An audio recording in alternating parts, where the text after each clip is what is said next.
Neat paper leak అగెనిస్ట్గా students అందరూ కలిసి జంతర్ మంతర్ వద్ద చేసినటువంటి ప్రొటెస్ట్లో రాహుల్ గాంధీ గారు ఎంత యాక్టివ్గా పార్టిసిపేట్ చేసి మొత్తం దేశం అందరితోనూ హీరో అనిపించుకున్నారు.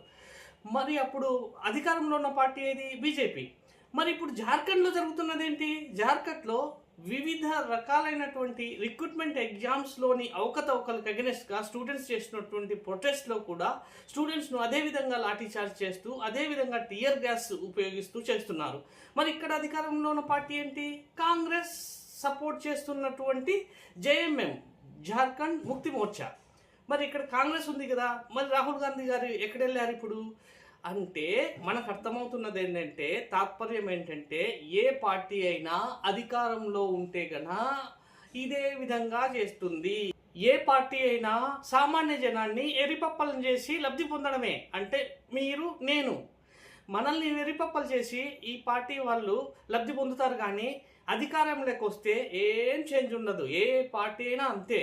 మనం మారాలి. మనం మారితేనే వీళ్ళు మారుతారు.